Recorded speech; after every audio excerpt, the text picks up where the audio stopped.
Once again दोस्तों, आज हम लोग बहुत ही इंटरेस्टिंग टॉपिक को आज देखेंगे, डील करेंगे, जिसे हम लोग बोन के नाम से जानते हैं। आप जितने भी लोग मुझे देख सुन रहे हैं, आई थिंक आप सभी लोगों में हड्डियां तो जरूर होंगी, और कितने बार ये हड्डियां चटकी भी हुई होंगी। और मैं आपको एक छोटा सा तथ्य बता दे रहा हूँ कि ये जो हड्डियों वाली जो बीमारी है, आज हिंदुस्तान में हमारी 65% पॉपुलेशन, 65% आबादी आज इससे जूझ रही है।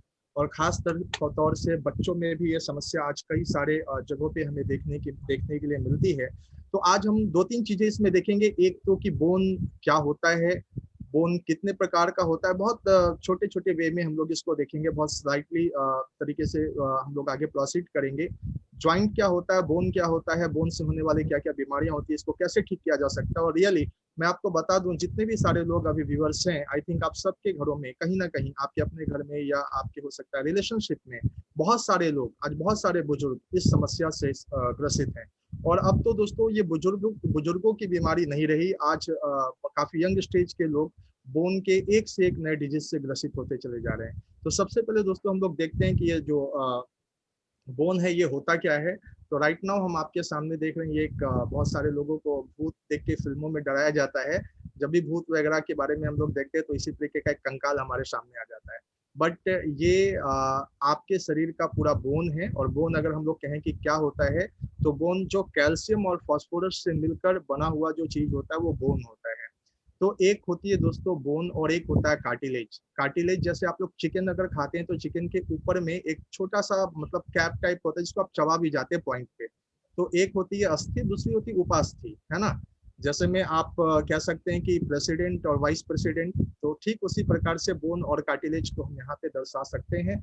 और आप कहेंगे कि सर बोन इतना हार्ड क्यों होता है, और वो जो कार्टिलेज होता है, वो जो उपास्थि होती है, वो उतना सॉफ्ट टाइप का क्यों होता है।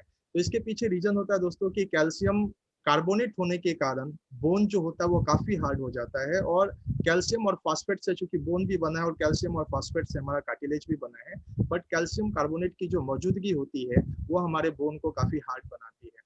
तो जिस तरीके से आप देख रहे हैं कि इंसान के शरीर में आज जो जो भी लोग वयस्क हैं, जो 18 ईयर्स हैं या 10 ईयर जो पार कर चुके हैं, उनके शरीर में जो हड्डियों की जो संख्या होती है दोस्तों, वो 206 होती है। और आपको जानकर ताज्जुब होगा कि अगर इसको हम लोग दो भागों में बांटे, एपेंडिकुलर और एक्सियल, तो एपेंडिकुलर का मतलब जो एकदम आप देख रहे हैं, ये जो नीला वाला लाइन है और एक ग्रीन वाला लाइन, तो नीले वाले लाइन को हम लोग यहाँ पे स्लाइड में एपेंडिकुलर बोन कहते हैं। और यहाँ पे हड्डियों की संख्या 126 होती है, 126। और उसमें भी जानकर आपको ताज्जुब होगा, आधा से ज्यादा हड्डियां आपके अपर और लोअर लिम्ब में होती है। मतलब अगर हड्डी हाथ की और पैर की मिला दी जाए तो लगभग लगभग 120 हड्डी तो यहीं पे आ जाएगी, और 6 हड्डी जो होती है उसके साथ सपोर्ट टीम में होती है, तो टोटल मिला के 126। और साथ में एक जो एक्सियल है, जो एक ग्रीन कलर का आप यहाँ पे देख रहे हैं, वो पूरा का पूरा जो स्कल, खोपड़ी से लेके जो आपका रिब्स होते हुए नीचे वर्टिब्रा कॉलम आता है, ये जो होता है इसमें टोटल बोन की संख्या 80 होती है। अब हम लोग जानेंगे कि ये बोन जो होता है, पर्टिकुलरली इसके बहुत सारे फॉर्म आपको देखने मिलते हैं, शॉर्ट, लॉन्ग, फ्लैट, सस्माइड, इरेगुलर, ये सब कुछ बोन के टाइप्स हैं। नाउ हम लोग देखते हैं टेंडन्स। टेंडन्स क्या होता है दोस्तों, मैं आपको बस इस बोन को समझाने से पहले थोड़ा इसके जो वर्ड मिलने वाले हैं उससे मैं आपको रूबरू करवा दूं, ताकि समझाना थोड़ा आसान हो जाए। टेंडेंस क्या होता है, जैसे बोन को जो मसल से कनेक्ट करता है उसको हम लोग कहते हैं टेंडेंस। जैसे आप लोग देखते होंगे कि कभी आप चिकन बनाते हैं और कुकर में जब आप लगाते हैं चिकन को सीटी, अगर 12 आपने लगा दिया तो पता चलता है कि हड्डी अलग हो गया, मांस अलग हो गया, है ना। और कभी कभी कोई बहुत बूढ़ा टाइप का जो मुर्गा है, अगर उसमें आप कितनी भी सीटी लगा दो, लेकिन वो हड्डी और मांस जो होता है काफी चिमड़ा टाइप का, बहुत जोर से पकड़ा होता है, तो दैट इज टेंडेंस। लिगामेंट क्या होता है, जो बोन को बोन से कनेक्ट करता है। तो बोन से बोन को कनेक्ट करने वाली जो चीज होती है उसको लिगामेंट कहते हैं। आजकल की भाषा में आप देखते होंगे कभी कभी डॉक्टर्स कहते हैं कि देखो इसका लिगामेंट जो है ना टूट गया। ये एक एडवांस वर्ड है, जनरली इसमें लाखों रुपए का खर्चा आता है एक आदमी का जब लिगामेंट्स फ्रैक्चर होता है तो। और कार्टिलेज का मतलब जैसा कि मैंने पहले समझाया, उपास्थि। और इस इन सब के अंदर एक चीज भरी होती है जिसको हम लोग बोन मैरो कहते हैं, है ना। बोन मैरो बहुत काम की चीज होती है। अस्थि मज्जा जिसको हम लोग कहते हैं, जैसे आप लोग चिकन जब चबाते हैं तो अंदर में जो नेट टाइप की जो संरचना होती है, जो रेड रेड टाइप का होता है, जो थोड़ा चबाने में भी अच्छा लगता है, तो वो वाला जो होता है ना, वो जो चीज होती है बोन मैरो होती है। और पूरे बोन में बहुत महत्वपूर्ण काम होता है हमारे बोन मैरो सेल्स का। राइट नाउ हम लोग इसको और आगे अगर करेंगे, तो बोन का काम क्या है आपके शरीर में। आप बोन जनरली हम में से बहुत सारे लोग बहुत सारी चीजों की सुरक्षा इस तरह नहीं कर पाते, क्योंकि शायद उसके फंक्शन से हम वाकिफ नहीं होते। मैं आपको सबसे पहले बता दूं कि आप सोच के देखो कि अगर आपके शरीर से हड्डी निकाल ली जाए, अगर आपका वजन 60 किलो है, तो सिर्फ मांस का आप कहाँ से कहाँ जा पाओगे, और मास सिर्फ मास से कितनी मूवमेंट हो पाएगी। तो सबसे पहला काम तो इसका मूवमेंट का होता है। जो भी आप चल रहे हैं, फिर रहे हैं, हाथ से पानी उठा के पी रहे हैं, बैठ रहे हैं, कहीं घूम रहे हैं, ये सारा चीज जो मूवमेंट होता है ना, ये जो काम होता है, ये जनरली बोन के साथ ही होता है। और प्रोटेक्शन देने का काम होता है। प्रोटेक्शन का मतलब क्या हो गया?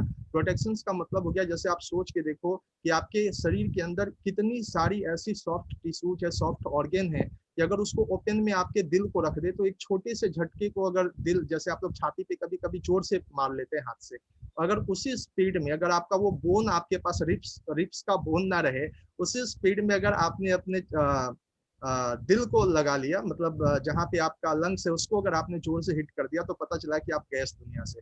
तो ये क्या करता है, बोन जो होता है ना, हमें प्रोटेक्शन देता है, हमें शेप देता है। आप देखते हैं अमिताभ बच्चन 6 फुट का, तो भाई उसका वो जो शेप एंड साइज है, वो बोन के कारण है। और बोन में सबसे बड़ा काम होता है दोस्तों ब्लड प्रोडक्शन करने का। वो जो मैंने बताया, अस्थि मज्जा जो होता है ना, जो बोन मैरो सेल्स होते हैं, वहां पे आपका आरबीसी डब्ल्यूबीसी जैसी चीज वहां पे बनती है, जो पूरे बॉडी में, अगर आप जैसे हम लोगों ने लीवर वाले टॉपिक में जो देखा था कि एक बच्चा जो माँ के गर्भ में होता है, वहां पे उसको ब्लड की सप्लाई माँ के गर्भ में लीवर से हो जाती है। आफ्टर दैट थोड़े दिन स्प्लीन काम करता है, और जब हम लोग वयस्क हो जाते हैं, तो दोस्तों 5-6 साल के बाद जो होता है ना, हमारे अंदर जो खून बनता है, वो खून बोन मैरो में बनता है। तो आप सोच के देखिए कि अगर आपको डब्ल्यूबीसी आरबीसी ये सब बढ़िया चाहिए, तो आपका बोन का हेल्थ कितना आवश्यक हो जाता है। अगर आपका बोन डिकेड है, रीजनरेटिव है, मतलब वो खराब हो रहा है, तो आपके अंदर जो ब्लड का प्रोडक्शन होगा, वो काफी कमजोर हो जाएगा, और शेप एंड साइज तो ऑलरेडी गड़बड़ होगा ही होगा। और सबसे इंपॉर्टेंट बात है दोस्तों, कैल्शियम का स्टोरेज करने का काम भी हमारा बोन करता है। तो जैसा कि हम लोगों ने देखा कि मूवमेंट से लेके protection, shape, blood formation, calcium storage, support हमें देता है खड़ा रहने के लिए, बैठने के लिए। वरना आपने देखा होगा किसी की रीढ़ की हड्डी टूट गई, तो क्या वो चेयर पे बैठ पाता है? नहीं। तो एक सपोर्टिव सिस्टम भी हमें प्रोवाइड करवाता है, और साथ में बहुत सारे हार्मोनल्स रेगुलेशंस होते हैं, मेटाबॉलिज्म एक्टिविटी होती है, जो बोन से होती है।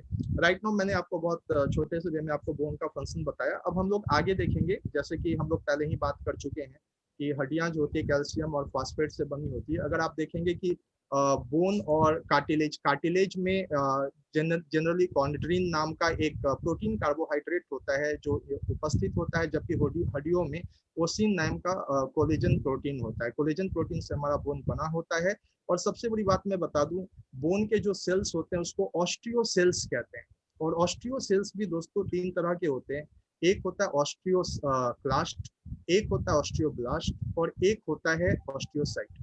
मतलब आपके बोन को अगर आपने हेल्दी रखा, अगर आपने इसका रख रखाव ठीक से रखा, तो बोन में इतनी क्षमता है कि वो पुराने वाले घिस चुके हड्डियों को स्वयं खा जाता है, जिसको ऑस्टियोक्लास्ट कहते हैं। ऑस्टियोब्लास्ट में वो फिर से अपने आप को बना लेता है और मैच्योर भी कर लेता है, जिसको ऑस्टियोसाइट कहते हैं। तो ये 2-3 चीजें आपको समझनी बहुत इंपॉर्टेंट है कि अपनी, जब हमारे अंदर भगवान ने इतना अच्छा मैकेनिज्म दिया है कि हड्डी अपने आप पुरानी चीजों को हटाएगी, नई चीजों को बनाएगी, और साथ ही साथ वो मैच्योर भी कर जाएगी, मतलब आपको मजबूती भी प्रदान करेगी। तो आप सोचिए कि बोन का रख रखाव कितना इंपॉर्टेंट है, और ये सब कुछ अगर नहीं हुआ तो फिर क्या हो सकता है। जनरली हम लोग आगे दोस्तों बात करेंगे कि जनरली आपका जब बचपन है, बचपन से लेके जो 30 साल तक की आयु होती है, इस 30 साल तक के आयु में आपको सबसे ज्यादा कैल्शियम लेना चाहिए, और लेना तो पूरी जिंदगी में चाहिए, लेकिन इस समय जो आपके अंदर हड्डियों का जो बेस तैयार होता है, ये पूरी जिंदगी काम देता है। मतलब आपका जो घनत्व होता है, बोन की जो डेंसिटी होती है, 30 साल तक बहुत ही जबरदस्त होती है। और जितना दबा के कैल्शियम वगैरह के जो चीज है, वो हमें इंटेक करने चाहिए, और ये हमें पूरी जिंदगी काम आने वाली है। मैं आगे बताऊंगा कि क्यों ऐसा होता है। राइट नाउ अस्थि मज्जा में भी दोस्तों बहुत सारी इमैच्योर कोशिकाएं, सेल्स होती है, जिन्हें स्टेम सेल्स हम लोग कहते हैं। और उसके आगे जब हम लोग बात करते हैं कि हमारी हड्डियों को क्या चाहिए, तो हेल्दी फूड्स चाहिए। जब हम लोग दोस्तों बात करते हैं कि पूरे बॉडी को स्वस्थ रखने के लिए क्या चाहिए, तो अच्छी अच्छी चीजों की जरूरत है। लेकिन आप लोग सारे फोटो जो स्लाइड पे दिख रहे हैं, आप उसका उल्टा कर देते हो। उसमें पिज्जा आ जाता है, बर्गर आ जाता है, फ्राइड चीजें आ जाती है, जंक फूड आ जाता है। और ये सारी जो नेचुरल चीजें हैं, जो आपके बॉडी को काफी अच्छा कर सकती है, आपके बोन को काफी हेल्दी रख सकती है, इन चीजों को हम अपने जीवन में अवॉइड करते हैं। दैट्स वाई आज बोन की समस्या से बहुत तेजी से लोग ग्रसित होते जा रहे हैं। और अभी तो 15-20 साल के लड़के दोस्तों अर्थराइटिस के शिकार हो रहे हैं। 30-30 साल, जो पहले एक एवरेज आयु 45, 50, 55 में होता था, अब 15, 20, 20, 25 ऐसा। और यहाँ तक कि पैदा लेने वाले बच्चे भी, उनका चूंकि जनरेशन में ही कोई प्रॉब्लम है, जेनेटिक डिसऑर्डर के चलते या उसको माल न्यूट्रिशन के चलते कह सकते हैं, कि बहुत सारी बीमारियों के शिकार हो जाते हैं। तो मैं आपको हमेशा कहूंगा कि आप हेल्दी चीजों को डाइट में शामिल कीजिए, लेकिन ये बहुत ही टफ है आज के डेट में। ये पोटैटोज के जगह हम लोग लेज और बहुत सारी चीजों को रख के उसको खाना पसंद करते हैं। सोयाबीन के तो जनरली बहुत सारे लोग fortified cereals, orange juice, fatty fish just like tuna वगैरह, ये सब तो सैल्मन, ये सब मिलता नहीं है। और मिलता भी है तो बहुत सारे लोग इसको अवॉइड करते हैं और जनरली इसका दूसरे वे में यूज करते हैं। तो आपको सबसे पहले जो अपने अंदर चेंज करना है वो अपने हैबिट को चेंज करना है। फिर हम लोग अगर देखेंगे दोस्तों, बोन के बारे में हम लोगों ने सीख लिया, बहुत सारी इन्फॉर्मेशन आपको मिल गई। अब हम लोग देखेंगे ये ज्वाइंट क्या होता है। तो ज्वाइंट का मतलब होता है जहां दो बोन आपस में मिलते हैं, उसको हिंदी में संधि कहते हैं। हिंदी बहुत टफ है, लेकिन फिर भी हम लोगों ने आज बहुत सारे हिंदी वर्ड को आपके लिए निकाला है। तो पर्टिकुलरली जहां पे दो पॉइंट एक साथ मिलते हैं उसको हम लोग क्या कहते हैं, उसको हम लोग संधि कहते हैं। तो ऐसी जो पॉइंट होते हैं ना बॉडी में, लगभग लगभग आपके जो 5 ऐसे ज्वाइंट्स हैं, और इसको 6 में भी हम क्लासिफाई कर सकते हैं। जिसमें सबसे पहला बॉल एंड सॉकेट होता है, उसके बाद सैडल होता है। बॉल एंड सॉकेट में आप जैसे कमर की हड्डी हो गई, जो पूरा का पूरा मूव करता है ना। गर्दन साथ में ये केहूनी वाली हो गई। सैडल में हम लोग अंगूठा को ले लेते हैं। उसके साथ हम लोग दोस्तों पाइवट को देखते हैं, हिंज को देखते हैं। हिंज जस्ट मिस, जैसे आप लोग पल्ला, दरवाजा, एक पल्ला जो होता है ना, दरवाजे को एक साइड खोला तो दूसरे साइड वो नहीं खुलता, वो जो उसका कब्जा होता है। उसी तरीके से आपके घुटने में भी कब्जा होता है। आप देखे होंगे कि जब हम चलते हैं तो एक आगे में मुड़ता नहीं है, मतलब पूरा फ्री नहीं मुड़ता। अगर घुटना पूरा मुड़े तो पता चलेगा आप आगे गिर जाओगे। इसी तरीके से केहूनी में भी जो होता है ना, हमारा जो ये एल्बो जो सिस्टम होता है, ये वाला भी जो पार्ट होता है, यहाँ भी हम लोग का एक प्रोटेक्शन हाइनेज जॉइंट्स होता है। उसी के साथ पाइवट, जिसको हम लोग गर्दन में देख सकते हैं, जो हमारा सर्वाइकल का जो रीजन है वहां पे आपको ये मिलेगा। और साथ ही साथ हम लोगों का ग्लाइडिंग जैसे हथेली वगैरह में ये ज्वाइंट्स मिलते हैं। तो आज हम लोग दोस्तों जो बात करने वाले हैं बोन एंड ज्वाइंट्स के बारे में, इन्हीं सारी चीजों में जब कोई डिसेबिलिटीज हो जाती है, जब डिजेनरेशन हो जाता है, तो हम बीमार पड़ जाते हैं। अगर ये सारी चीजें ठीक ढंग से काम नहीं करेगी तो ऑलरेडी बहुत सारी समस्या होती है, और इतनी समस्या होती है जिसको लेकर झेलना, पूरी जिंदगी चलना बहुत मुश्किल हो जाता है। और थैंक गॉड हम लोग जिस जगह पे हैं एआरएल में है, और इतने सुपर्ब डायरेक्टर्स हमारे साथ, Rajiv sir, Dinesh sir, Ravi sir हैं, जिन्होंने इतने अच्छे फॉर्मुलेशन, जितने अच्छे प्रोडक्ट्स हमारे बीच लाए हैं। एक एक करके हम लोग बताएंगे, जो ये सारे के सारे समस्याओं को खत्म करने में काफी है। इन सारी समस्याओं का निदान आप अपने घर पे पा सकते हैं। और मैं आपको बता दूं, मुझे बोलने में कोई गुरेज नहीं है, ये सारी समस्याएं जब आती है, जब हम एलोपैथ की तरफ भागते हैं, तो वहाँ पे दर्द निवारक दवाइयाँ, स्टेरॉइड, ये बहुत सारी चीजें हमें दी जाती है, और अल्टीमेटली फिर वो रिप्लेसमेंट की बात होती है। तो आज हम लोग कोई आपसे रिप्लेसमेंट की बात नहीं कर रहे हैं, हम लोग कह रहे हैं कि इस ऑर्गन को ठीक कैसे कर सकते हैं, और अगर हम क्या ऐसा करें ताकि हम मेरी ऑर्गन डीजनरेट ना हो, और हम ताउम्र एक जबरदस्त जिंदगी, जिसमें बोन डिजीज नाम का कोई भी जगह हमारे लिए ना हो, ऐसी जिंदगी हम जिए। तो राइट नाउ दोस्तों हम लोग कुछ रोचक तथ्य देखते हैं हड्डियों के बारे में, जो जानकर आपको काफी अच्छा लगेगा। जैसे में कि हमारे जन्म के समय शरीर में दोस्तों 206 हड्डियां नहीं होती, मोर देन 300 बोन्स होते हैं हमारे शरीर में। और जब बच्चे जन्म लेते हैं तो उनकी माँ को कहा जाता है भाई तेल अच्छे से लगाओ। अगर जितने अच्छे से आप उनको तेल लगाओगे और उल्टा सुल्टा लगा दिया तो हड्डियां भी उल्टी सुल्टी हो जाती है। तो ये जो 300 बोन्स है, ये बोन्स धीरे धीरे धीरे जैसे जैसे आपकी एज बढ़ती है तो बहुत सारे बोन आपस में मिलते हैं, और फिर हड्डियों की संख्या 206 हो जाती है। जैसा कि मैंने पहले बताया कि शरीर की आधे से ज्यादा हड्डियां आपके हाथों और पैरों में होती है, और आपका अगर कुल वजन 100 केजी है तो 14% आपकी हड्डी का ही वजन उसमें होता है। इंसान और जिराफ, जिराफ आप लोगों ने जू में देखा होगा, बुक्स में देखा होगा, जिराफ की गर्दन, या सिनेमा टीवी में तो आप लोग हमेशा देखते होंगे, जिराफ की गर्दन और इंसान के गर्दन में दोनों में एक बराबर समानता है कि दोनों में हड्डियां जो होती है बराबर होती है, 7-7 होती है। फर्क इतना है कि जिराफ में जो गर्दन की हड्डियां होती है वो 10 इंच तक होती हैं, और अगर 7 जोड़ दो तो 10 × 7 यानी 70 इंच तक उसकी जा सकती है। इंसान की थोड़ी सी उसकी जो लेंथ है वो थोड़ा कम होता है, लेकिन संख्या बराबर होती है। और मानव शरीर की सबसे छोटी हड्डी हमारे कान की होती है, बचपन में आपने पढ़ा होगा, जिसे स्टेपिज के नाम से जानते हैं। और मानव शरीर की सबसे बड़ी हड्डी हमारे जांघों में होती है, जिसे फीमर कहते हैं। और हर 7 साल में हड्डी अपने आप रिन्यूअल करने की हैसियत रखती है, यानी कि पुरानी हड्डियों की जगह नई हड्डी को ले आने का मैकेनिज्म हमारे बॉडी के अंदर है, अगर हम लोगों ने अपने खान पान अपने चीजों को सही से ध्यान दिया तो। आगे का जो तथ्य हम देखते हैं हड्डी के बारे में कि अगर स्टील और हड्डी दोनों अगर समान वजन के हों तो हड्डी दोस्तों स्टील से 5 गुना ज्यादा मजबूत होती है। आप सोच लीजिए कि आपके पास कोई स्टील का ऑब्जेक्ट और एक बगल में हड्डी है, तो उससे 5 गुना ज्यादा मजबूत आपकी हड्डी है। हमारे हाथ कलाई उंगलियों में 54 हड्डियां होती है जो लिखने मोबाइल बजाने पे तो जो भी चीज आप करना चाहें आप इससे कर सकते हैं। और हमारे दांत जो होते हैं ना कंकाल का हिस्सा तो होते हैं लेकिन ये हड्डियों में गिने नहीं जाते। ये भी एक बहुत अच्छी इन्फॉर्मेशन है कि भाई 32 दांत आप क्यों नहीं गिन लेते, तो वो हमारे स्केलेटन का हिस्सा होता है लेकिन उसको हम लोग काउंट नहीं करते। डिलीवरी के समय यानी बच्चा पैदा करते समय एक लेडीज को जो दर्द होता है वो 20 हड्डियों के टूटने के बराबर होता है। हमारी केहूनी से कुछ टकराने पर जो दोस्तों करंट लगता है वो असल में हड्डी की वजह से नहीं बल्कि वहां पे जो नर्व्स होते हैं ना उसकी वजह से पैदा होता है, मतलब नस की वजह से होता है। और इंसान की बॉडी में जो जैसा कि मैंने कहा कि सबसे मजबूत हड्डी जो होती है वो जांघ की होती है और सबसे कमजोर हड्डी जो होती है वो नाक और रीढ़ की होती है। देखते होंगे आप कोई पीछे से गिरा रीढ़ की हड्डी फट से गई है ना, नाक पे एक पंच लगा नाक की हड्डी गई, तो बहुत कमजोर हड्डी होती है, हमें खास ख्याल रखना चाहिए। और जन्म के समय सिर्फ हमारी कान की हड्डी ही पूरी तरीके से बढ़ी हुई होती है, बाकी सारी हड्डियां इमेच्योर होती है। और बोन मैरो जिसके बारे में मैंने बताया कि जहाँ आरबीसी डब्ल्यूबीसी सारी चीजों का जो निर्माण होता है वहां पे दोस्तों वो जो पूरा शरीर में अगर हम वजन के हिसाब से देखें तो 4% हिस्सा वो हमारा होता है जो पूरे शरीर में ऑक्सीजन को ले जाने का काम करता है।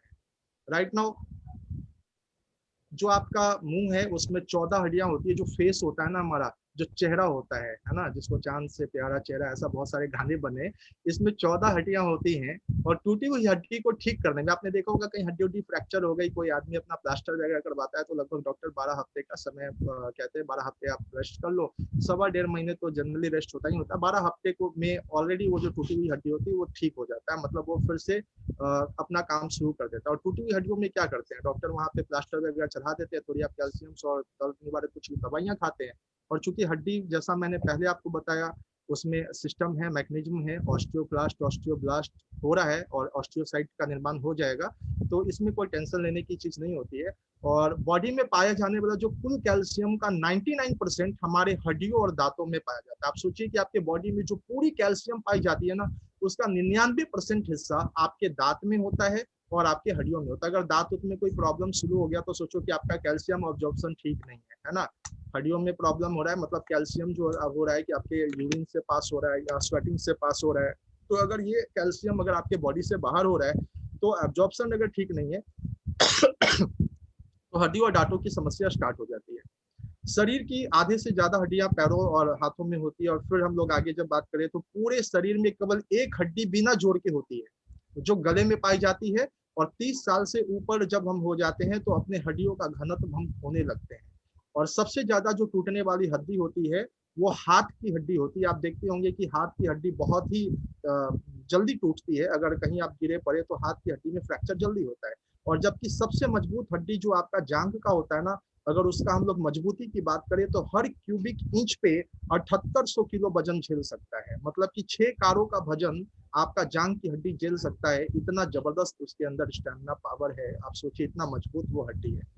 उसके बाद हम लोग अगर देखते हैं हड्डियों में होने वाली बीमारियां, चलिए यहाँ से हमारा काम स्टार्ट होता है। ये तो हम लोग एक छोटा सा इन्फॉर्मेशन दे रहे थे कि बोन क्या होता है, ज्वाइंट्स क्या होता है। अब हम लोग दोस्तों यहाँ पे देखने वाले हैं कि हड्डियों में क्या क्या बीमारियां होती है। जनरली अगर इसको हम लोग 3 भागों में कैटेगराइज करें तो एक होता है metabolic bone disease, genetical bone disease और ऑटो इम्यून बोन डिजीज। तो राइट नाउ हम लोग यहाँ पे आगे देखेंगे कि क्या क्या होता है।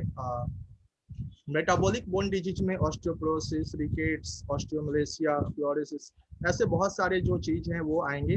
हम लोग जो बात करेंगे दोस्तों यहाँ पे हड्डियों की सामान्य बीमारियां जो मैक्सिमम जगह आपको मिलती हैं आर्थराइटिस के रूप में, जिसको हम लोग गठिया कहते हैं। आप लोगों ने अपने जिंदगी में नाम सुना होगा, दादी नानी बुआ ऐसे जो भी जो लोग होते हैं। और अभी तो मैंने बोला कि जवानों में भी ये समस्या आनी शुरू हो गई है। तो खास तौर पे ये समस्या में क्या होता है हम लोग यहाँ पे एक एक करके देखते हैं। एक होता है दोस्तों 4 हम लोग मुख्य टाइप यहाँ पे ले रहे हैं। पहला ऑस्टियोआर्थराइटिस।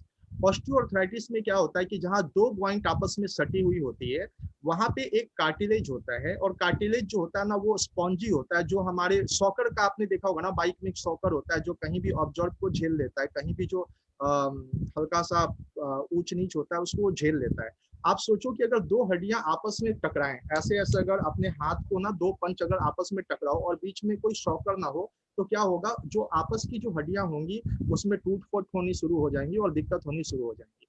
तो वैसे जगह पे जब कार्टिलेज हमारा खराब होना शुरू हो जाता है, साइनोवल फ्लूइड वहां से खत्म होना शुरू हो जाता है, जिसको ग्रीस आप कहते हैं, जो ग्रीस अगर सूखना शुरू हो जाता है तो वैसे समय में आपने देखा कि यहाँ पे क्या होता है कि एक साइड का जो ग्रीस है वो सूख चुका है और हड्डी डिकेट कर रही है, हड्डी जो है डीजनरेट हो रहा है, आपस में हड्डियां टकराएगी और टकराने से घर्षण पैदा होगा, और घर्षण पैदा होने से बहुत असहनीय दर्द होना शुरू हो जाता है, ऑस्टियोआर्थराइटिस।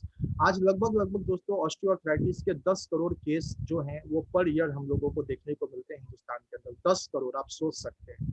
रोमेटिक अर्थराइटिस, ऐसे भी रोमेटिक अर्थराइटिस वाले लोगों की भी जो पेशेंट की संख्या है पूरे हिंदुस्तान में 1 करोड़ से ऊपर है।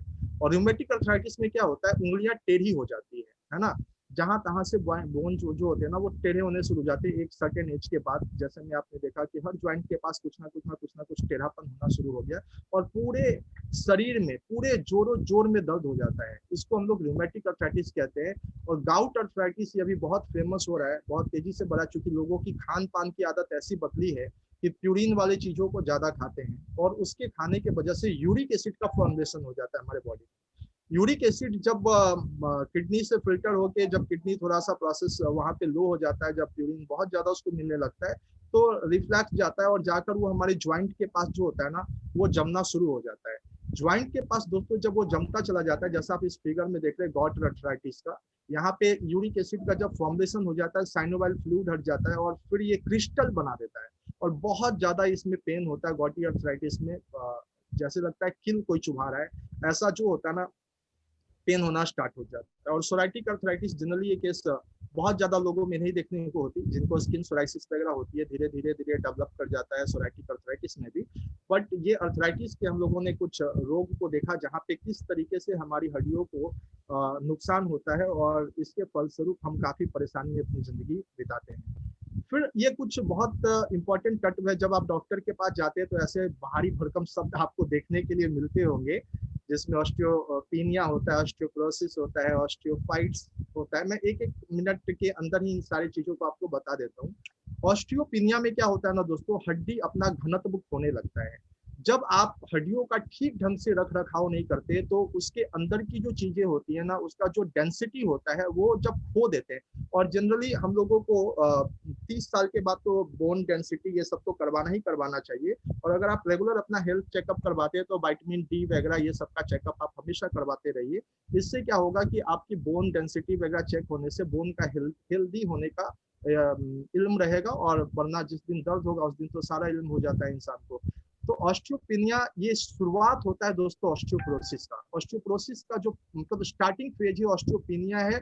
यहीं पे अगर आपको पेन उन होना शुरू हो जाए, आपकी हड्डियां कमजोर होनी शुरू हो जाती है, अंदर से डेंसिटी होनी शुरू कर देती है, यहीं पे सचेत होकर पूरा का पूरा ट्रीटमेंट शुरू कर देना चाहिए। और अगर आपने नहीं किया तो ऑस्टियोपोरोसिस की तरफ आप बढ़ जाएंगे, और ये बहुत खतरनाक सिचुएशन होता है जहाँ हड्डियां जो होती है ब्रिटल जिसको कहते हैं, मतलब अंदर से जो होता है ना उसको हिंदी में कहते हैं भंगूर हो जाना, मतलब खोखला हो जाना।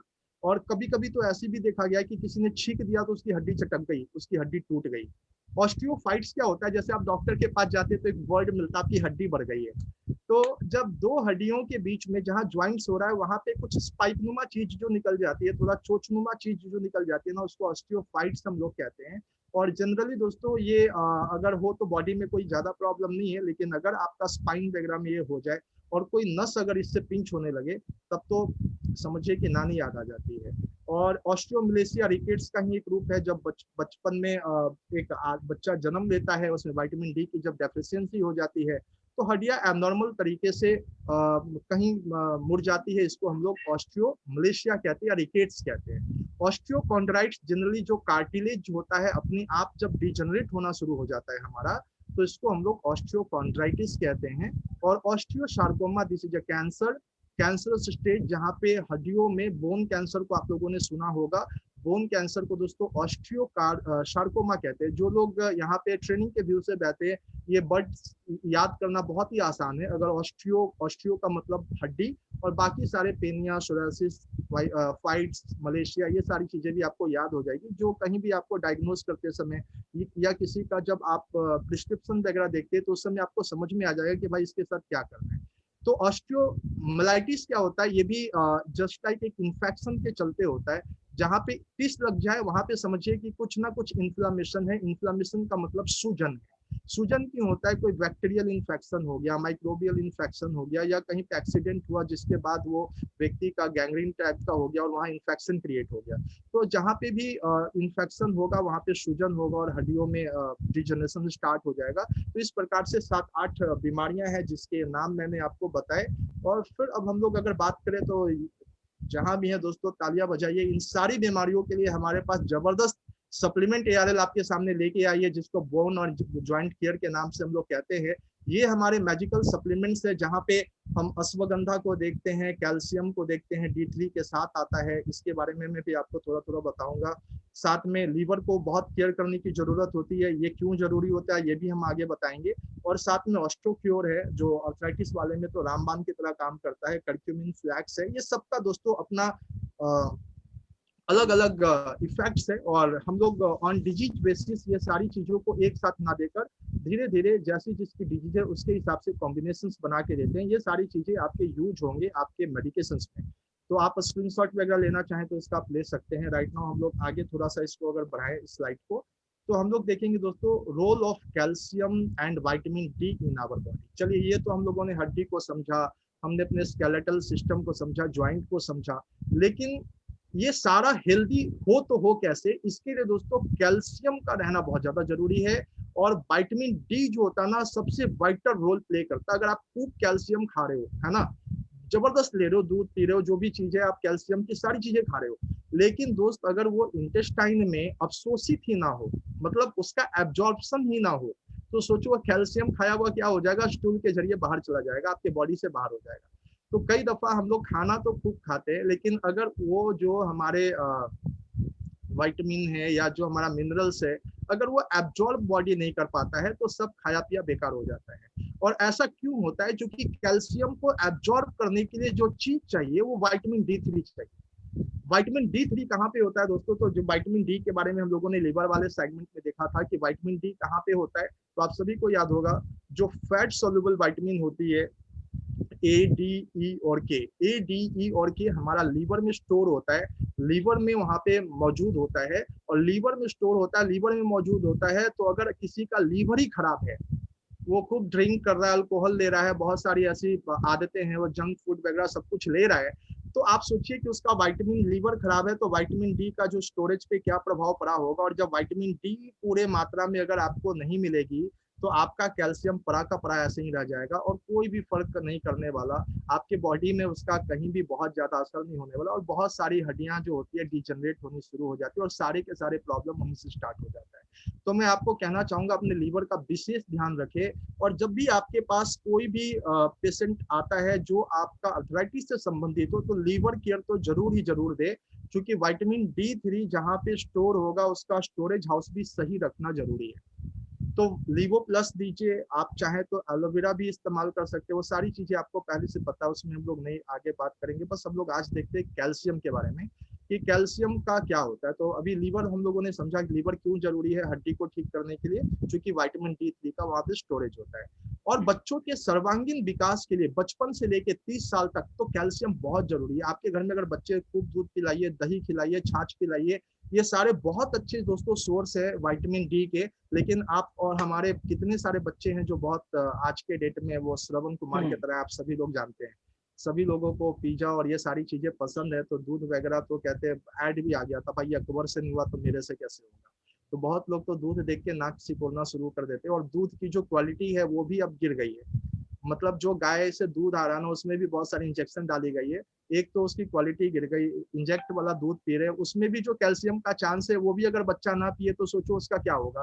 तो एक जमाना था जहाँ पे 6-6 फीट 7-7 फीट के लोग होते थे, अभी 4-4 फीट के। और बहुत सारे माँ बाप आते हैं हमारे ऑफिस में, कहते हैं सर अपने बच्चों की हाइट कैसे बढ़ाए। तो भैया मेरे हाइट बढ़ाने के लिए कैल्शियम बहुत अच्छा काम करता है। आप उनकी कैल्शियम की जो डोज होती है ना, वो जरूर से जरूर उनका फिक्स कर दो। अगर आप नहीं दे रहे हो, या बैठ के एक बार बात कर लो, और उसकी कैल्शियम की डोज अगर वो कुछ भी ले रहा है तो उसका निकाल के कितनी कैल्शियम और चाहिए उसके हिसाब से अगर हम देते हैं तो उसकी हाइट जो होती है ना वो बड़े अच्छे से आती है। और लाइक अगर उसको हम लोग 20 साल तक, 16-18 साल तक अगर हम लोगों ने कैल्शियम इंटेक पे विशेष ध्यान दिया, तो मतलब जस्ट लाइक आप समझिए कि एक एथलीट की तरह बॉडी बनाने में मदद करेगा कैल्शियम और प्रोटीन। ये सारी चीजें ऐसी होती है। राइट नाउ हम आपको बात कर रहे हैं कि हड्डियों को मजबूत बनाए रखने और कई महत्वपूर्ण काम को करने के लिए कैल्शियम की आवश्यकता होती है। और लगभग हड्डियों और दांतों में मैक्सिमम कैल्शियम हमारा जमा होता है, जो हम लोग पहले देख चुके हैं।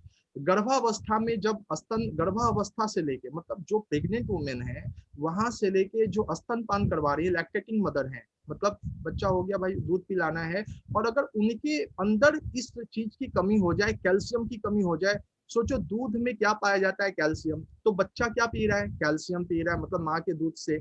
लेकिन माँ ने कैल्शियम नहीं लिया, उसको जितना चाहिए नहीं लिया, तो वो कैल्शियम आया कहाँ से? तो दोस्तों आपका स्टोरेज हाउस क्या था कैल्शियम का? बोन था। अगर आपने कैल्शियम नहीं दिया, और कैल्शियम तो निकलेगा, और कैल्शियम निकलेगा तो कहाँ से निकलेगा? बोन से लेगा, टिथ से लेगा। 99% भाई स्टोरेज वहीं पे है।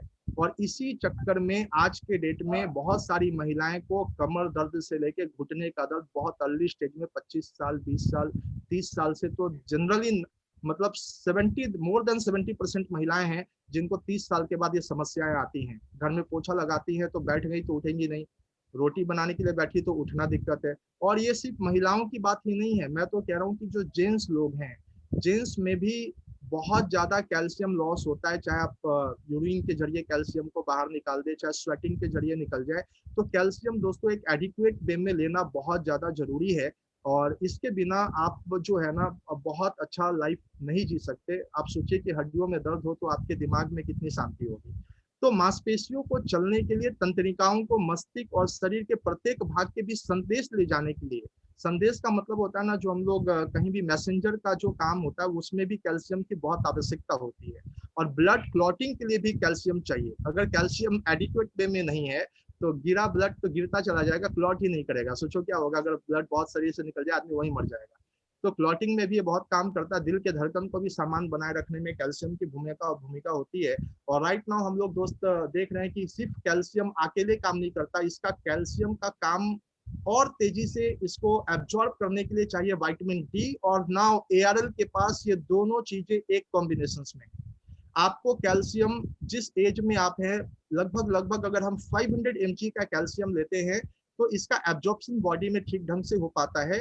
और 200 यूनिट जो रिकमेंडेड यूनिट है भाई, 400 यूनिट तो लमसम होना ही चाहिए। तो एक सुबह एक शाम अगर हमने उस वे में भी अगर ले लिया, या एक कैल्शियम भी ले लिया, बाकी हम खाने के सोर्स से लेते हैं, तो ये विटामिन डी हमें मिल जाएगा। ऐसे विटामिन डी का जो सबसे अच्छा स्रोत है ना दोस्तों, वो धूप होता है, वो सनलाइट होता है। लेकिन आज के डेट में आप सोचिए, स्कूल जाने वाला बच्चा कितनी देर धूप में बैठता है, जो लोग ऑफिस में जा रहे हैं कितनी देर धूप में बैठते हैं, और कितने सारे रिलीजन ऐसे हैं जिनमें उनको सुबह से शाम तक अपने शरीर में कपड़ा ढक के रखना होता है। बहुत सारे मुस्लिम लोग हैं ऐसे, और बहुत सारे रिलीजन और भी हैं। तो उनको धूप कैसे नसीब होती होगी? और दुनिया में तो देश भी बहुत ऐसे हैं जहाँ 6-6 महीने तक धूप ही नहीं आते। तो आप सोच के देखिए कि ये जो बहुत बड़ा सोर्स है, जो वाइटल सोर्स है विटामिन डी का, वो हमारा सनलाइट है। और सनलाइट क्या होता है, स्किन के जरिए जब हम वो उसको एब्जॉर्ब करते हैं सनलाइट को, तो वहां पे दोस्तों फॉर्मेशन स्टार्ट हो जाता है विटामिन डी का, जहाँ पे लीवर और किडनी का रोल स्टार्ट हो जाता है। लगभग 25 हाइड्रोक्सी विटामिन डी आपका लीवर बना देता है, और फिर 125 डी हाइड्रोक्सी विटामिन आपका किडनी भी फॉर्मेशन करने में मदद करता है। और ये दोनों चीजें जो आपकी होती है ना, ये मिलके विटामिन डी को जो होता है वो संरक्षित करके रखती है।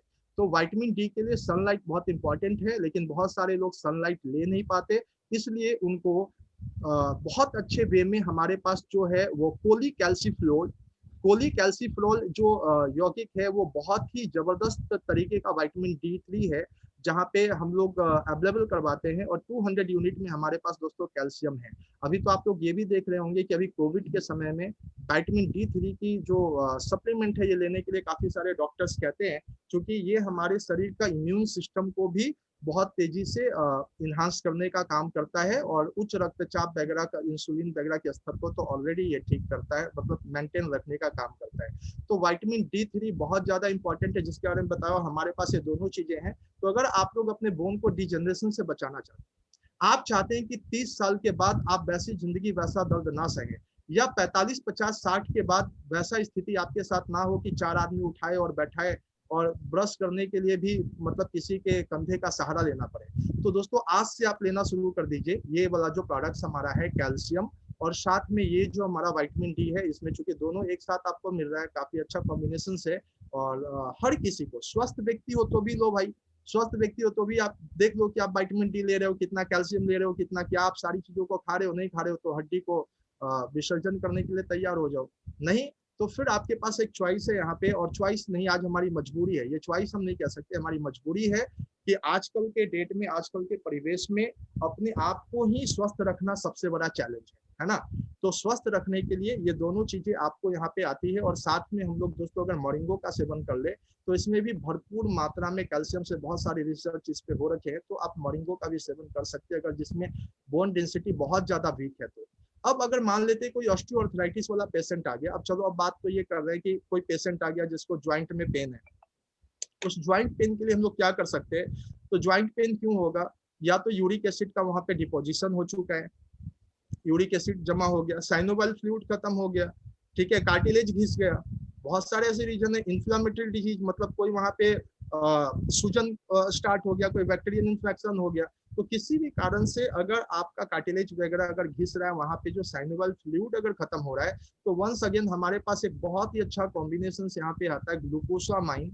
ये बहुत बड़ा रोल प्ले करता है, क्योंकि आप जो ज्वाइंट्स के बारे में पढ़ रहे थे, ज्वाइंट्स जो ऑलरेडी हम लोगों ने जो 5 और 6 टाइप का बताया, उस ज्वाइंट्स को फिट रखने के लिए, क्योंकि हर ज्वाइंट के पास दोस्तों आपको साइनोवाइल फ्लूइड मिलेगा, वो वही फ्लूइड है जो एक ग्रीस का काम करता है। जैसे आप दरवाजा खोलते हैं और बंद करते हैं तो कब्जा में जो ग्रीसिंग करते हैं ना, ताकि वो बढ़िया से च्यों च्यों आवाज ना आए, ठीक उसी के लिए साइनोवाइल फ्लूइड हमारे बॉडी में होता है। और जब ये ग्रीस सूखता है किसी भी कारण से, तो फिर आपके अंदर घर्षण स्टार्ट हो जाता है ज्वाइंट के पास, और फिर पेन होना शुरू हो जाता है। तो ये जो ग्लूकोसामाइन है, ये ग्लूकोसामाइन नेचुरली हमारे बॉडी में होता है, लेकिन जनरली कभी बहुत सारा जब हम खाना पीना, बहुत सारी चीजों को ठीक से जो कि हम नहीं ही करते हैं, तभी तो हम बीमार पड़ते हैं। तो वैसी कंडीशंस में ऑस्टियोक्योर के अंदर दोस्तों जो फॉर्मुलेशन है, उसमें ग्लूकोसामाइन एक बहुत ही बड़ा तत्व है, जो आपके साइनोवाइल फ्लूइड को फिर से बनाने का काम करता है, उसके बनाने की गति को बढ़ा देता है, ठीक है। तो अगर किसी भी पेशेंट जो रोमेटिक अर्थराइटिस से हो, रोमेटिक से हो, ऑस्टियो से हो, या सोरेटिक हो, या आप उनको ले सकते हैं कि गॉटी अर्थराइटिस से हो। गॉटी अर्थराइटिस में हम लोग एक चीज और करते हैं कि उनका जो यूरिक एसिड, ऐसे यूरिक एसिड तो हर जगह बढ़ने से ये सारी प्रॉब्लम शुरू होती है, तो हर किसी को चाहिए कि यूरिक एसिड को कंट्रोल करे, थोड़ा चाय कॉफी भाई कम ले, थोड़ी जो वाटरी चीजें हैं वो थोड़ा ज्यादा बढ़ा दे। अगर हम नींबू खा रहे हैं तो साइट्रस विटामिन C का इस्तेमाल हम ढंग से करें। हमारे पास विटामिन 8 सुपर CZ भी आ गया है, सुपर CZ आ गया। आप उसके बाद तो और भी कमाल का चीज होने वाला है, क्योंकि जिंक चाहिए हमारे पैंक्रियाज के लिए, उसके अंदर जिंक भी है, जहाँ पे आपका भविष्य में अगर आप ठीक हैं तो आपको कभी भी इंसुलिन की जरूरत नहीं पड़ेगी, क्योंकि इंसुलिन बनाने में जिंक का बहुत बड़ा महत्व होता है। तो वो भी चीज हमारे पास है। तो साथ में ऑस्टियोक्योर जो हमारा है, तो ऑस्टियोक्योर में दोस्तों आपका ग्लूकोसामाइन हो गया, गार्लिक हो गया, गिलोई हो गया, सफेद मूसली हो गया, अश्वगंधा हो गया, और फिर उसके बाद कॉनोटोट्रिटिन सल्फेट हो गया, और शुद्ध शुंठी। ये बहुत सारे पेन किलर होते हैं। मतलब आप सिर्फ मत सोचिए कि ऑस्टियोक्योर कोई अकेला फॉर्मुलेशन है, इतनी सारी चीजें इसके अंदर, इतनी सारी इंग्रेडिएंट्स इनके अंदर है। गार्लिक आप सोच सकते हैं कि एंटी इंफ्लामेटरी, अगर सूजन उजन हुआ है तो भाई वो गार्लिक संभाल लेगा। करक्यूमिन भी हम लोग देख सकते हैं, ऐड कर देते हैं वहां पे। गिलोई का काम जो होता है, अच्छा नेचुरल पेन किलर्स में गिलोई से सफेद मूसली भी आ जाता है, और साथ में अश्वगंधा को तो कहना ही क्या है। और कार्टिलेज जो बनाता है ना, उसमें कॉनोडोट्रिन का भी जो काम होता है, सल्फेट का, बहुत ज्यादा अच्छा होता है। और शुंठी जो है वो भी पेन किलर का हमारा काम करता है। सारी चीजें आपको इसके अंदर मिलने वाली है। और वेरी फर्स्ट डे जब भी आपके पास कोई ऑस्टियोआर्थराइटिस का केस आए, तो ऑस्टियोक्योर और न्यूकल DS ये तो चॉइस ही नहीं है, तो आपको देना ही देना। और साथ में लीवर ट्रीटमेंट जरूर ऐड करना है। और लीवर ट्रीटमेंट के साथ ऑन सीवियर बेसिस, अगर किसी को सिवियरिटी है तो मोरिंगो भी ऐड कर सकते हैं। उसमें हम लोग आगे आप देखेंगे स्लाइड में, यहाँ पे ओमेगा 3 है, ओमेगा 3 का भी बहुत अच्छा काम आता है। ये क्या करता है, आपके जो सरफेस है ना, जो आपका हड्डियों की टूटने की जो संभावना है उसको कम कर देता है, अगर फ्लैक्स आप खाते हैं तो। ओमेगा 3 फैटी एसिड फ्लैक्स के अंदर ऑलरेडी है दोस्त। तो यहाँ पे आपको ग्रीसिंग के लिए सोचना नहीं पड़ेगा, चिकनाई का काम हड्डियों के जोड़ों के पीछे करने का काम कर देती है, और घर्षण और टूटने की संभावना को काफी कम कर देती है।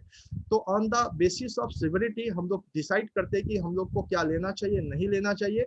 आपको अगर कोई भी ऐसे रिलेटेड प्रॉब्लम्स हो, आप हम लोगों को कंसल्ट कर सकते हैं, और बहुत ही अच्छे सप्लीमेंट है। मैं आपको कुछ लोगों से एक दो लोगों से मिलवाऊंगा जो बहुत सीवियर कंडीशन में थे और आज हमारे साथ इस बिजनेस में भी हैं, और बहुत अच्छे तरीके से इस बिजनेस को कर रहे हैं।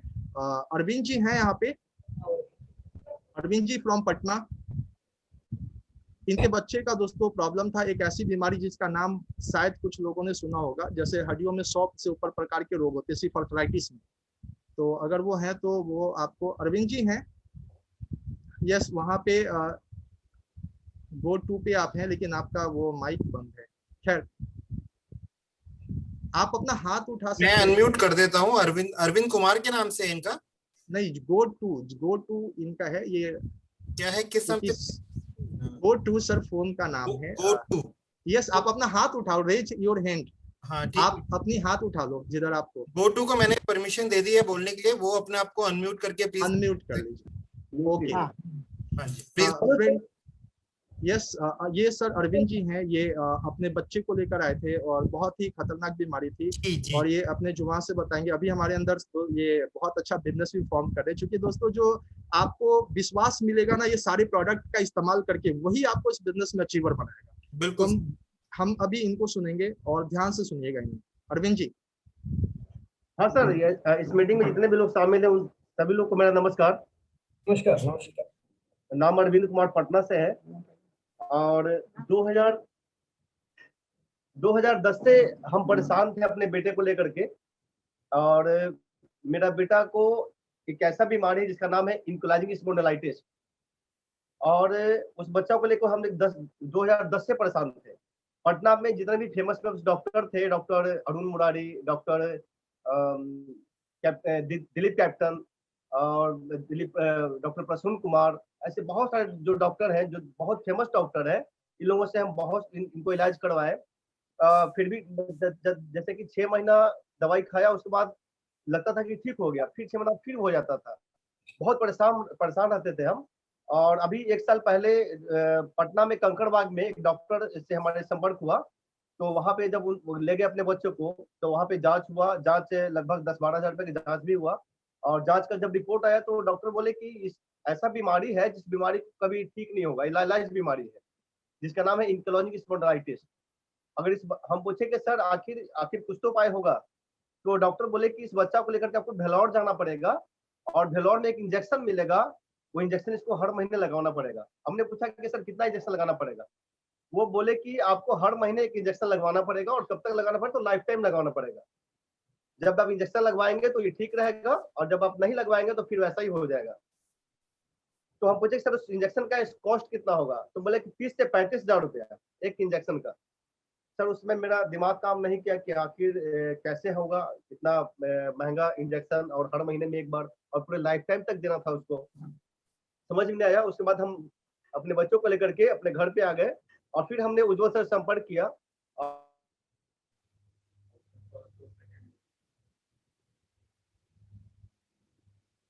नेटवर्क का इशू है सर। कोई नहीं, फिर हम बोले सर इसका बहुत हाँ जी। जांच कीजिए अच्छे से। फिर तो से थोड़ा रिपीट करवा लीजिए। ये वैसा ही बीमारी है जो ठीक नहीं होगा, बिल्कुल लाइलाज बीमारी है। तो हम बोले कि ये ऐसा बीमारी, तो सारा पैथी बंद होने के बाद हम लोग लास्ट ऑप्शन होता है आयुर्वेद, और हम लोग का जो भी सप्लीमेंट है आयुर्वेद ही है। तो सर आप कोशिश कीजिए कि किसी भी तरह कोशिश कीजिएगा तो हो सकता है। तो सर बोले कि ठीक है, हम 1 महीने का इसको दवा लिखते हैं। तो उज्ज्वल सर ने 1 महीना का दवा लिखा, और दवा जब हम स्टार्ट किए अपने बच्चों को, तो 1 महीना जैसे चालू किए, तो चालू करने में क्या हुआ ना कि 10-15 दिन में ही उस बच्चा का और दर्द बढ़ गया। होता क्या था ना कि पूरा उसका जो पीछे का रीढ़ है, ये बांस के बम्बों की तरह सीधा हो गया था, ये मुड़ता नहीं था, बच्चा झुकता नहीं था। और जब वो सोता था तो 3 गो तकिया लगा के सोता था, बाथरूम में उसको खड़ा करके ले जाना पड़ता था। बहुत प्रॉब्लम। वो चलता था तो 2 दीवार पकड़ के चलता था।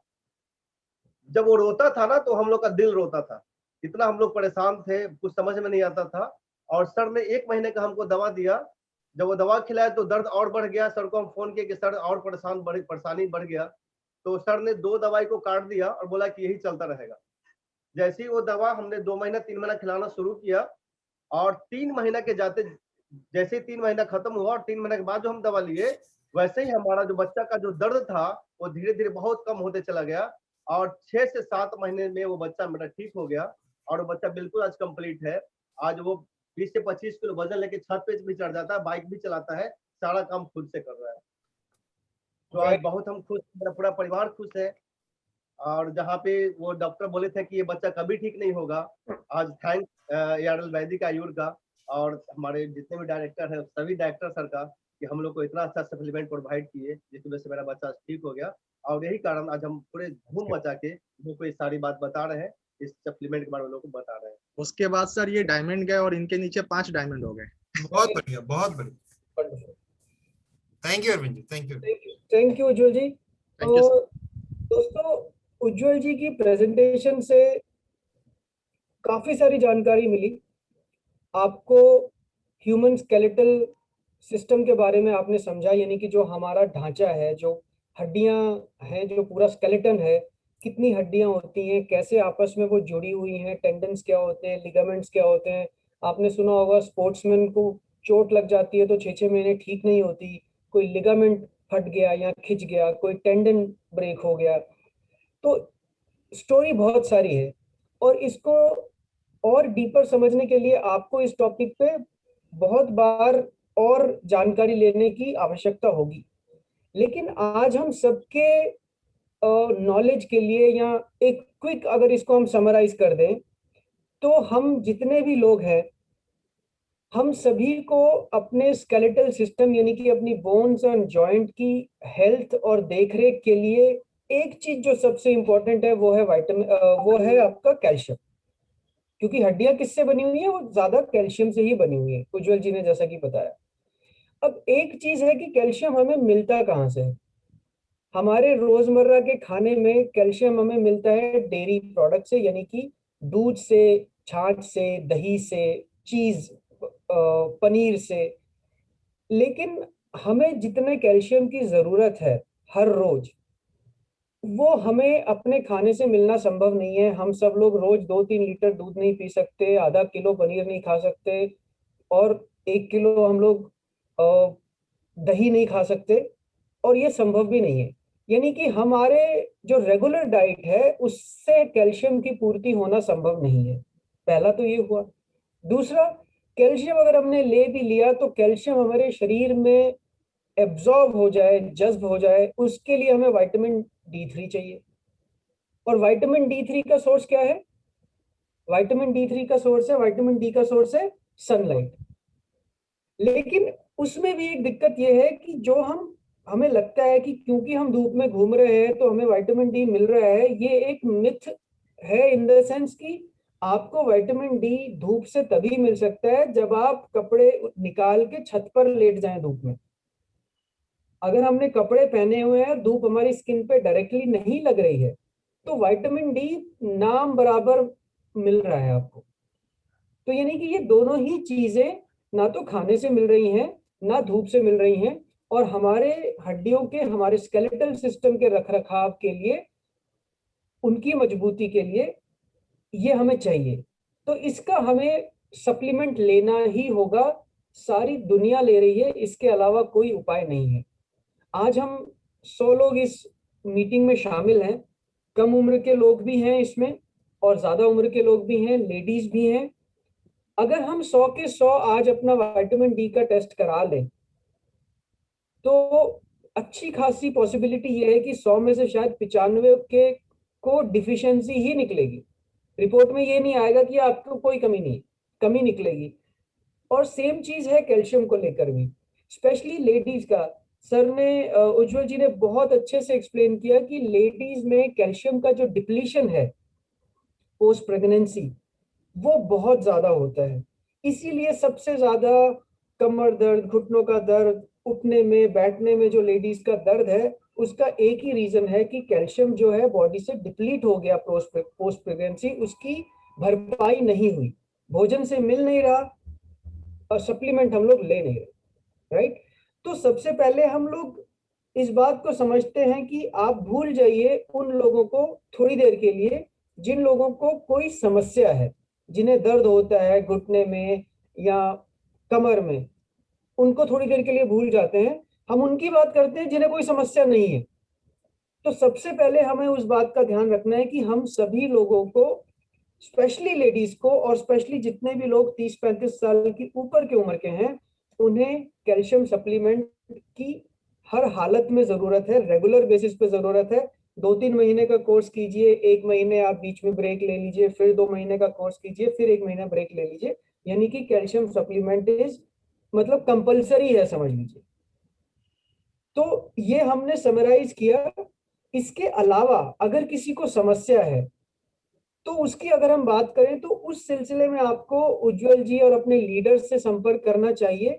उसका कारण क्या है कि उस केस में कैल्शियम के साथ साथ ऑस्टोक्योर, मोरिंगो, किस चीज का कॉम्बिनेशन देना है, वो उज्जवल जी और आपके जो लीडर्स हैं, जो इस सब्जेक्ट पे बहुत सारी बातचीत आपस में करते रहते हैं, वो अच्छे से आपको गाइड कर पाएंगे।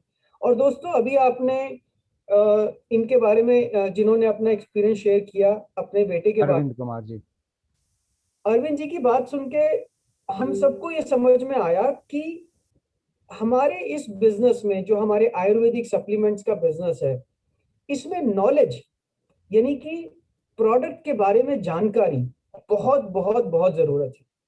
जब आप प्रोडक्ट के बारे में अच्छी जानकारी रखते हैं तो आप एक व्यक्ति के प्रॉब्लम को अच्छे से समझ पाते हैं और उसे सही कॉम्बिनेशन दे पाते हैं। और जब आप उसे सही कॉम्बिनेशन देते हैं तो उसका सही रिजल्ट आता है। और वो जो रिजल्ट है वो ना सिर्फ आपका भरोसा बढ़ाता है प्रोडक्ट के ऊपर, उसकी इफिशियंसी के ऊपर, उस व्यक्ति का जिसको रिजल्ट मिला, जिसकी फैमिली में कोई ठीक हुआ, समस्या सॉल्व हुई, उसका भी भरोसा बढ़ाता है। और ये बिजनेस कॉन्फिडेंस और भरोसे पे ही टिका हुआ है।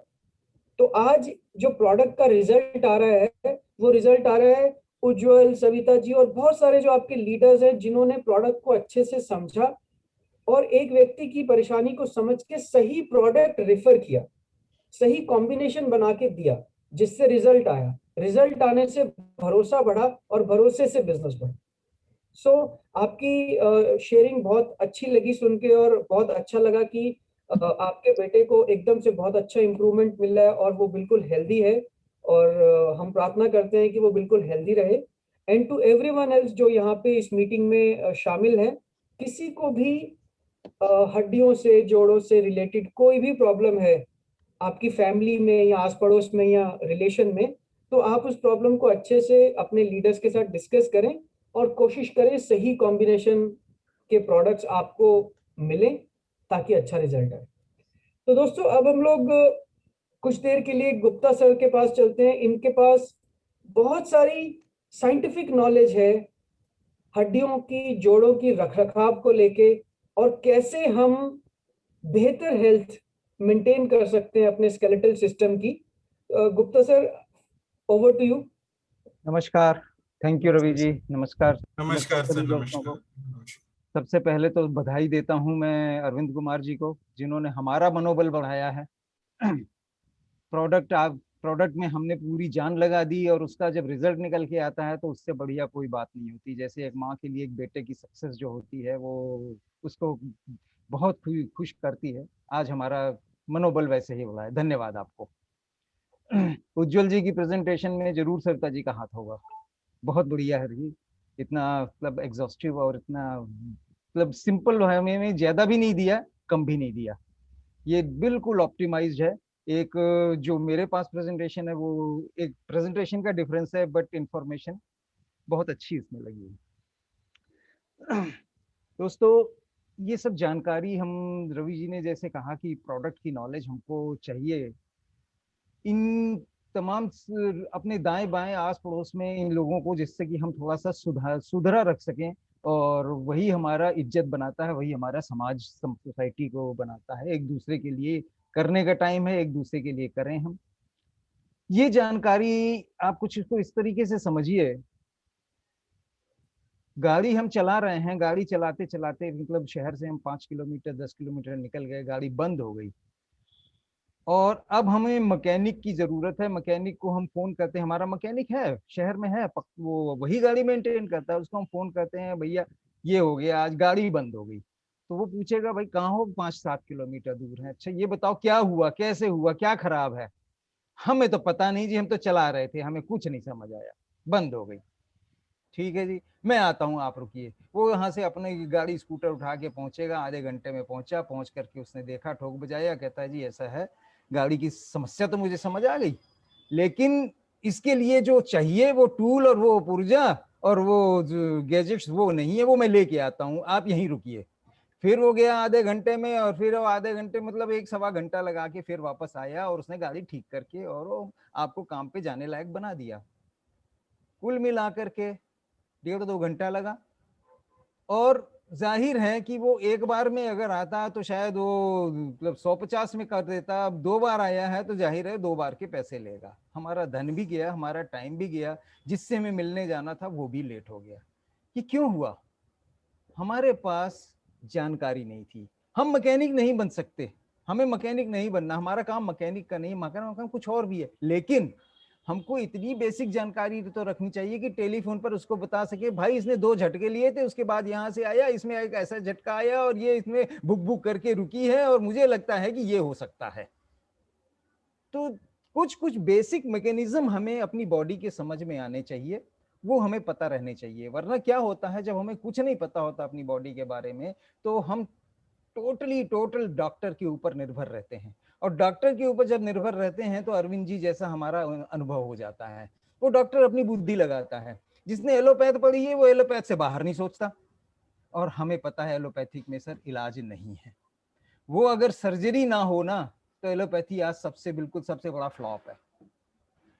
सर्जरी के ऊपर वो टिकी हुई है, और इंस्टेंट जो है ना उसने रिलीफ दे रखा है। रिलीफ इंस्टेंट कहाँ से आया है? एक छोटी सी हम एग्जांपल लेते हैं, एक सरपेंटीन एक अल्कलॉइड होता है सर्पगंधा में। सर्पगंधा में 99 और भी अल्कलॉइड होते हैं।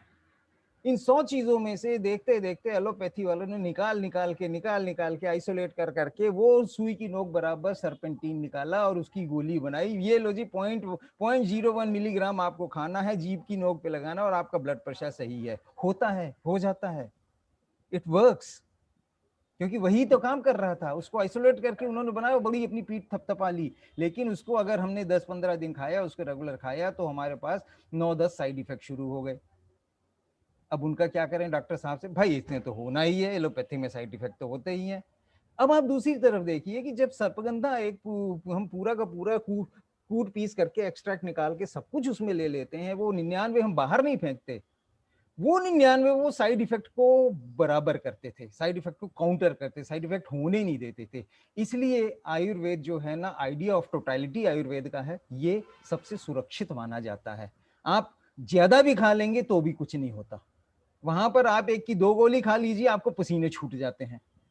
सो ये idea of isolation instant relief है। आज इंस्टेंट रिलीफ लोगों को चाहिए, आदत पड़ गई है, तो एलोपैथी जिंदा है। इसी तरह से हम अपना लीवर केयर की बात कर रहे हैं, kidney care, heart care, bone and ये सब केयर की बात इसलिए कर रहे हैं कि हमको ये पता रहे कि हमें किस चीज से क्या हमें करना चाहिए, जिससे कि हम अपने को बेसिक नॉलेज है, और डॉक्टर के पास जाने से पहले हम अपने आप को समझ लें और ठीक से दूर कर लें हम। सर ये छोटी सी अब रिपीटिशन तो इसमें काफी रहेगा, लेकिन मैं कुछ नई चीजें हैं उन पर मैं रुकूंगा, बाकी को मैं तेजी से आगे बढ़ा दूंगा आपको। ये फाइबर मिनरल, तो आपने ये स्केलेटन सिस्टम जो है ना, इसमें 4 लिगामेंट और टेंडन और जॉइंट्स और हड्डियां, ये आपको पता ही लग गया है। इन चारों को मिला करके जो हमारा शरीर का ढांचा बनता है, जैसे बिल्डिंग का ढांचा बनता है, वो सरिया से, कॉलम से, वो इसी तरह से हड्डियां, लिगामेंट, टेंडन और जॉइंट्स बनाते हैं। स्केलेटन के काम हमें पता लग गए हैं। कैल्शियम की कमी होने से क्या होता है वो हमें पता लग गया। कैल्शियम अगर हम नहीं खाते तो शरीर काम चलाता है, शरीर का काम नहीं रुकता, उसका रुक भी नहीं सकता है। उसको कैल्शियम हर हाल में चाहिए, कहीं से भला ये उल्टे टंगिए सीधे टंगिए, उसको चाहिए। ले हड्डियां से निकाल लेता हूँ मैं, कर लो क्या करते हो। सर इस स्थिति को हमें ना आने दिया जाए। तो कनेक्टिंग टिश्यू आपको लंबी फीमर और ये सब तमाम ये बात बताई। आप यहाँ पर ये देखिए, ये जो आप देख रहे हैं कि छोटी हड्डियां टखने और कलाई के जोड़ों की स्टेबिलिटी और मूवमेंट की होती हैं। इसमें आप देखें कि ये कलाई की हड्डियां हैं और कलाई की हड्डी में 8 हड्डियां हैं छोटी छोटी। ये 8 हड्डियां जो हैं, अगर जरा सा भी एक भी इधर उधर हो जाए हमारी कलाई मूव करनी बंद हो जाती। इनके नाम जो हैं TMTDC, ये इनके नाम है। मेडिकल के जो स्टूडेंट होते हैं उनको इसको नाम याद करके इम्तिहान में लिखने पड़ते हैं और ये सबसे बड़ा टेढ़ा काम उनका माना जाता है। तो इसके लिए उन्होंने सबसे ये नीचे लिखा जहां पर ये SLTRPTMTDC और H, इस सीक्वेंस में इसको याद करते हैं। और इसको कैसे तोड़ बना लिया, श्याम लाल टिंडे पकाओ, टिंडे तो कच्चे हैं, अब कभी नहीं भूलता। तो हमने जीवन में कई बार अपने इसी तरीके के हमें जुमले निकालने पड़ते हैं लाइफ को आसानी से चलाने के लिए। ये फ्लैट बोन्स होती हैं और इरेगुलर बोन्स होती हैं, सेस्माइड बोन होती हैं जो घुटने पर होती हैं, ये आपको टेंडनों की रक्षा करती हैं। लिगामेंट्स, ये हमारे घुटने की, ये 2 पिक्चर आप घुटने की देख रहे हैं, ये लिगामेंट्स हैं जो कि दोनों बोन को दोनों तरफ से दोनों हड्डियों को जोड़ के रखते हैं एक दूसरे के ऊपर। और टेंडन, ये टेंडन है। टेंडन और लिगामेंट में फर्क इतना है कि टेंडन बिल्कुल रस्सी की तरह होता है, एकदम ये मतलब खींच करके तोड़ नहीं सकते आप इसको। लिगामेंट टूट भी जाते हैं। टेंडन का टूटना फिर ऐसा होता है, लिगामेंट तो फिर बनाते हैं फिर जुड़ जाता है, टेंडन का टूटना बड़ा भारी टाइम ले लेता है और 6-6 महीने 8-8 महीने प्लास्टर चढ़ते हमने देखा हुआ है उसमें। जॉइंट्स का आपके ये यहाँ पर आपको बता दिया गया 3 जो इन जॉइंट्स के बाद आप यहाँ पर मैं एक चीज ये फोकस करना चाहूंगा, ये वाला ये जॉइंट जो है ना, इसके बारे में कुछ खास जानकारी हम सबको अपने पास रखनी चाहिए। आज कोरोना का टाइम है, आपके पास महीने 2 महीने का राशन है, आपका टाइम निकल जा रहा है। लेकिन आप ये देखिए कि आप किसी दूसरे को दे भी सकते हो, जिसको आप, जो आपके अगल बगल में कोई है जिसके पास नहीं है, उसको कहाँ से मिलेगा? वो निर्भर करता है आप और आप जैसे लोगों पर, जिनके पास थोड़ा बहुत है, बचा हुआ है। हमारी बोन्स को लाइफ कहाँ से मिलती है? हमारी बोन्स को जो ये ब्लड है, ब्लड इसके थ्रू फ्लो करता है और इनके बीच में ये हड्डियों के अंदर, हड्डियां पूरी सॉलिड नहीं होती, इनके अंदर भी ब्लड जाता है, ऑक्सीजन देता रहता है और हमारी बोन मैरो को जिंदा रखता है। ये जो पॉइंट है इसको कहते हैं फीमर नेक। ये जॉइंट है ना, हिप जॉइंट है, ये फीमर जो है, ये वाली बोन जो है इधर लंबी बोन होती है, ये फीमर है और ये हिप गर्डल है, ये हमारी हिप गर्डल। इन दोनों के बीच में इस बॉल सॉकेट जॉइंट में ये फीमर नेक है। इस छोटे से पार्ट में कहीं कोई ब्लड सप्लाई नहीं होती है और इसमें खाना कहां से पहुंचता है इसके पास? ये मजबूत कैसे रहती है? ये तब मजबूत रहती है जब बाकी की दूसरी हड्डियों के पास भरपूर मात्रा में, बिल्कुल उनके पास डिफिशियंसी ना हो, भरपूर मात्रा में जब उनके पास होगा, थोड़ा बहुत इसको फेंक देंगी। बिल्कुल ठीक वैसे ही जो मैंने एग्जांपल दिया, पड़ोस में झुग्गी वाले को आप 2 रोटी तब दे पाते हैं जब आपके पास भरपूर है। हमें उस पर निर्भरता को देखना है। हमारे पास जब हम दूसरी अपनी डिफिशियंसी को हम दूर कर लेंगे, भरपूर रखेंगे हम अपने इन न्यूट्रिशंस को, तो ये फीमर नेक मजबूत रहती है। वरना बुजुर्गों में 40-50 के बाद ये इतनी कमजोर हो जाती है कि एक बार अगर डिफिशियंसी से ये जूझ गई तो यहाँ पर खाना फिर पहुंचना मुश्किल है और ये बैठे बैठे भी टूटती है, खड़े खड़े भी टूटती है। पार्क में चलते चलते बुजुर्गों को एकदम से बैठ जाते हैं, गिर जाते हैं, कहते हैं अरे क्या हुआ पता नहीं, हड्डियां तो ठीक है लेकिन उठ नहीं पा रहे, चल नहीं पा रहे। इसका केवल और केवल इलाज है प्लेट लगती है। आजकल तो प्लेट से अब हल्का कर दिया है, अब छोटा काम कर दिया है नॉकिंग उसमें, इसी को हड्डी को ही एक मेटल की हड्डी बना दी गई है, इस जॉइंट को रिप्लेस कर दिया जाता है। तो ये मुझे एक थोड़ी सी एडिशनल इंफॉर्मेशन देनी थी कि जब हम कैल्शियम डिफिशियंसी हम दूर भी करते हैं तो एक बार जो झटका लग जाता है वो इस फीमर नेक पर बहुत भारी पड़ता है। पिवट जॉइंट, हिंज जॉइंट, ये एक बॉडी बेसिक्स पर ये एक मुझे थोड़ी सी और जानकारी आपको देनी है। बॉडी मास इंडेक्स, इसका क्या हमारे लिए अहमियत है? दोस्तों, हाइट और वेट का एक प्रोपोर्शन, वो एक तय है। अगर हाइट 5 फुट है तो आपका कुछ वेट नॉर्मल है, कुछ हाइट ज्यादा है तो आपका थोड़ा सा ज्यादा वेट भी अलग चल सकता है। किसी व्यक्ति की ऊंचाई और वजन के आधार पर बॉडी फैट की गणना बीएमआई कहलाती है, बॉडी मास इंडेक्स। अगर हेल्दी बीएमआई है 25 और 20 और 25 के बीच में होता है, 20 से कम अंडरवेट और 25 से कम ओवरवेट कहा जाता है। यहाँ जो आप ये हमें एक सीरीज ये फोटोग्राफ्स देख रहे हैं, इसमें नॉर्मल वेट का जो हमें दिखाया गया है बीएमआई 18.5 से 25 तक में 24.9 तक, ये नॉर्मल है। अगर ये 25 से 30 के बीच में आया तो ओवरवेट कहलाता है, 30 से 35 के बीच में ओबेस कहलाता है, ओबेस मोटापा हो गया। 35 से 40 में ये तो बहुत मोटा आदमी हो गया, 40 से ऊपर तो ये तो बिल्कुल मतलब समझ लीजिए हिप्पोपोटामस ही है, और ये मतलब इसके लिए एक चैलेंज बहुत ज्यादा है। इसका हमारा जॉइंट्स पर क्या फर्क पड़ता है? सर, घुटना हमारा सबसे बड़ा जॉइंट है और घुटना ही सबसे ज्यादा स्ट्रेस और स्ट्रेन में रहता है थ्रू आउट द लाइफ। जिस तरह हार्ट हमारा नहीं रुकता, इस तरह घुटना भी हमारा बैठने पर थोड़ा सा हमारा इसको रिलीफ मिलता है, लेकिन अदरवाइज ये हमेशा स्ट्रेस स्ट्रेन में रहता है। अगर हम अपनी बॉडी को देखें तो जो हमारी हड्डियां हैं, जितनी हड्डियां हमको गिनाई गई हैं, उसका 80% हड्डियों का जो पोर्शन है वो कमर से ऊपर होता है और 20% हमारे कमर से नीचे होता है। लेकिन मसल्स का इसका रिवर्स है, 80% मसल्स कमर के नीचे हैं, 20% कमर के ऊपर है।